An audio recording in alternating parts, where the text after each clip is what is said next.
What's up guys, welcome back to Let's Play Basara 3. So, I guess we assume that Yoshiaki just ran away here. So, bye Yoshiaki.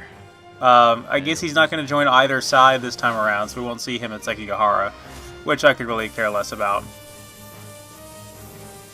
Oh no, old friends fighting it out again. Oh, bye Magoichi. It was fun while it lasted. You made it to the end in the last campaign, but we won't be seeing you anymore in this one, which is fine. I'd rather show off a character I haven't shown off before. And then obviously alliance between Angsty Edgelord 1 and Angsty Edgelord 2. Kojiro, any word on Mitsunari? The presumption is that they will form an alliance with Motonari of Chugoku. His power is considered great, on par with Ieyasu or Kenshin. This situation is quickly becoming dire. Yeah, whatever. I'll bring every one of them to their knees. It'll be I kind of agree with Masamune on that one. Kojiro. Yeah, whatever. You have to be as excited to see the defeat of Mitsunari as I am, right? Brimming with anticipation, boss.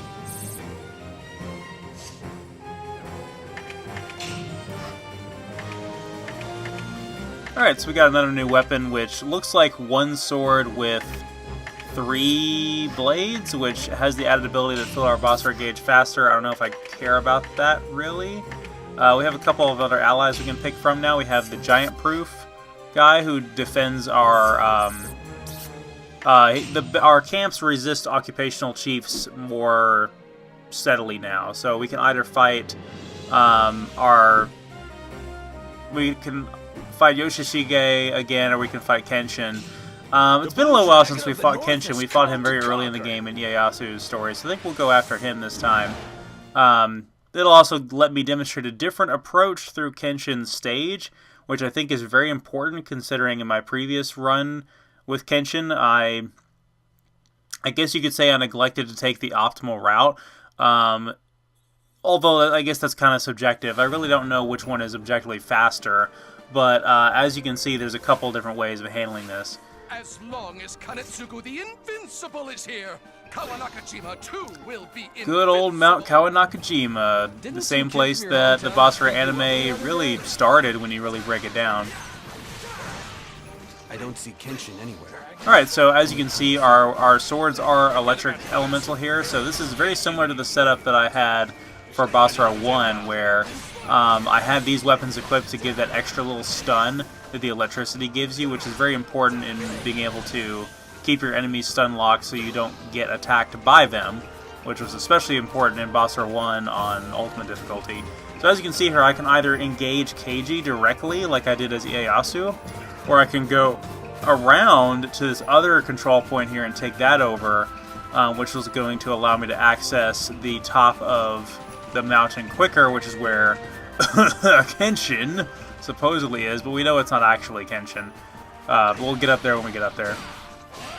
So in addition to that, I've also unlocked Magnum Step, which is one of my favorite abilities with Masamune. Is I think one of the objectively best abilities in in a lot of characters as far as like clearing the distance between you and another enemy, especially before Sprint was introduced in the series. Sprint was introduced in this game, where if you double tap the stick forward or if you run for long enough, you'll eventually pick up speed, which I demonstrated at the very beginning of the game, and you guys have seen me use that all throughout the game. It bears no explanation, but without that, in the older games, Magnum Step was really important to sort of close that gap and really kind of get closer to those enemies. This is so much fun, having this nice throwback to the first game. And I could have played as Masamune in Basara 2, but I feel like the overarching narrative that I've established with all the Basara Let's Plays makes going back to the roots like this in Basara 3 that much more poetic when you consider the story arc that Masamune has had, and all the characters have had really when you come to Basara 3. Basara 3's story is just so epic at this point if you know the entire series. Alright, so time to fight Kenshin. I'm the invincible Kanetsugu. If you are brave enough, come and fight me!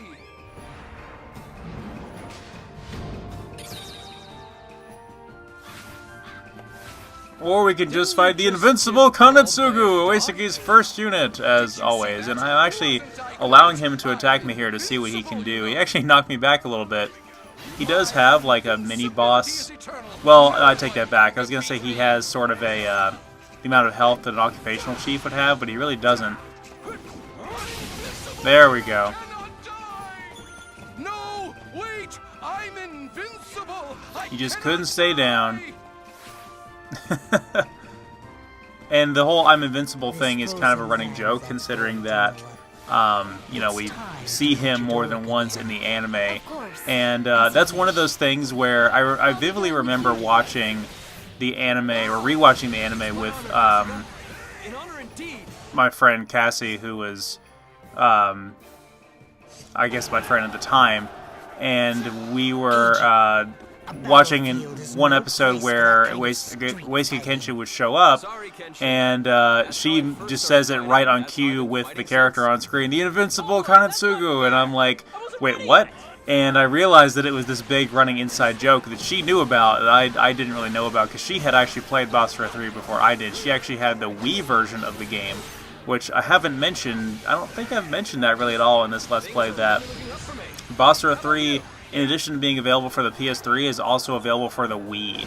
And that was like a brief, very brief period of time where Musou games were available on the Wii, which included this game, Basara 2 Heroes, which was available for the Wii but only in Japan, and then Samurai Warriors 3, I think as well, was available for the Wii in English.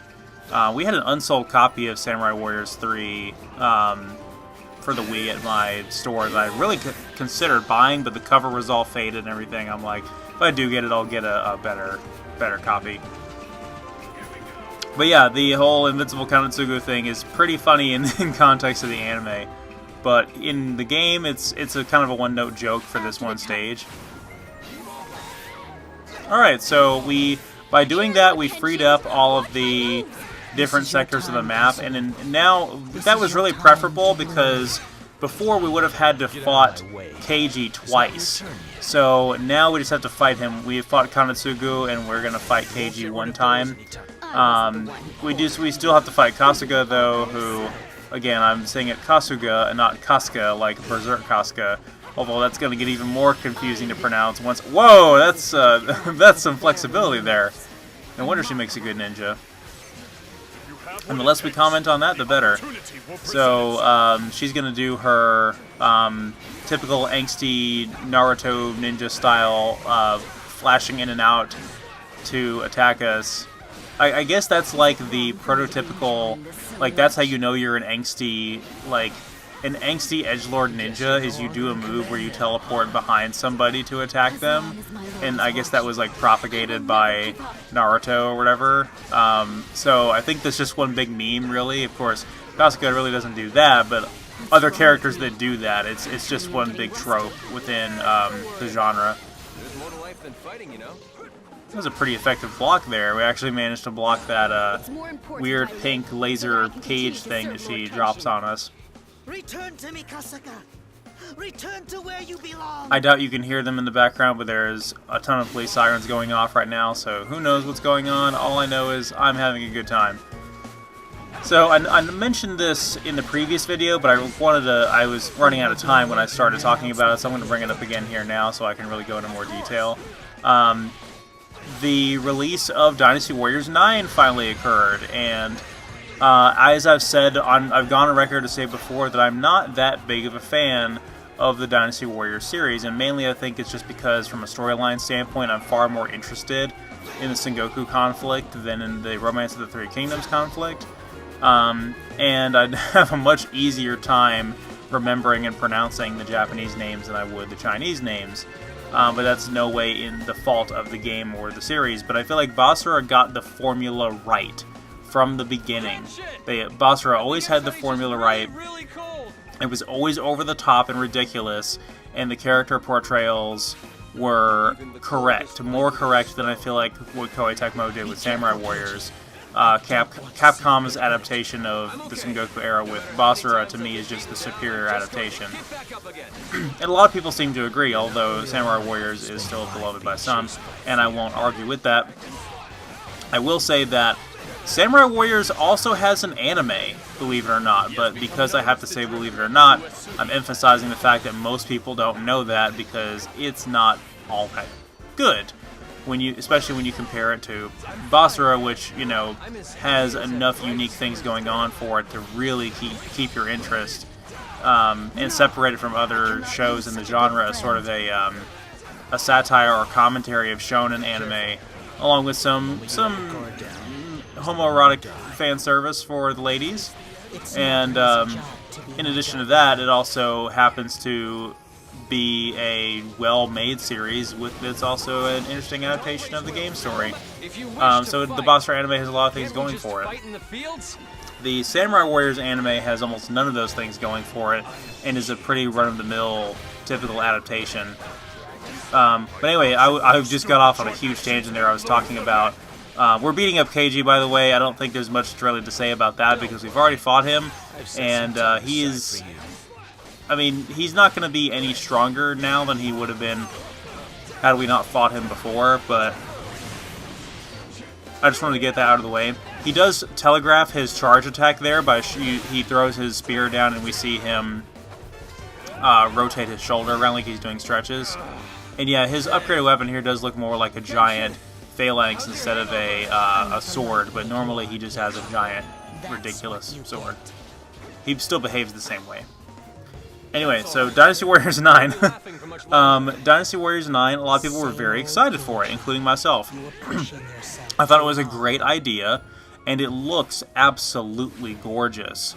Come to find out from a reputable source of Musou fans out there and game critics that it's actually terrible. And I think that's really disappointing, and the reason being has everything to do with the open world aspect. And I feel like this just goes to show you that not everything has to be open world. I really don't like open world games in general.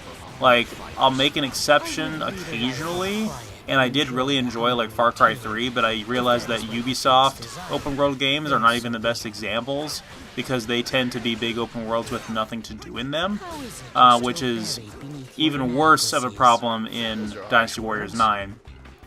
Also, I used my Basara attack there with not much effectiveness there, so fighting Kenshin is going to be pretty difficult. I'm going to have to keep my wits about me there and watch out for his more dangerous attacks, such as that one. You really get on my nerves, Kenshin. And while we're making Berserk references, Kenshin reminds me a lot of Griffith with his soft voice, the white aesthetic, and his rather fast and flashy movements with his sword, but maybe it's just a coincidence. Anyway, yeah, Dynasty Warriors 9. Again, I just feel like it's a testament to Basara and its level design. Basara has some of the best level design in Musou games, period. All of the stages are incredibly well structured. They have a linear progression.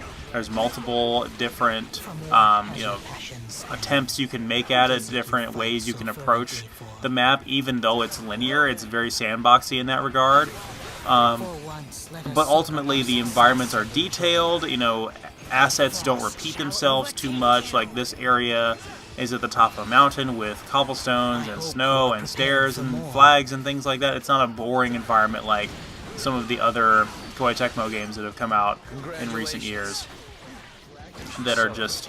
It just seems like they're phoning it in on certain games with the environments and the stages and the level design, even if the core gameplay might be good. So Basara always gets it right, and I feel like we can be easily reminded of that when we look at games like Dynasty Warriors 9 that do this open world thing, and it's an open world with absolutely nothing to do, where you fight a few guys and then you ride your horse for several miles until you fight another little handful of guys, and it just totally ruins the pacing of the game. And if you don't believe me, go watch Jim Sterling's video about it.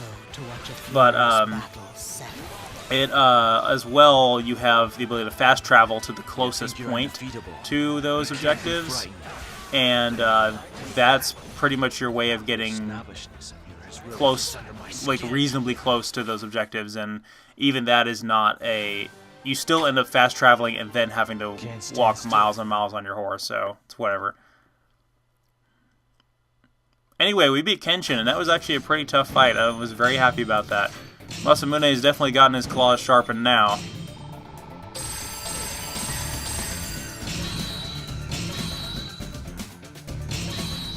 And we got Azure Storm, nice.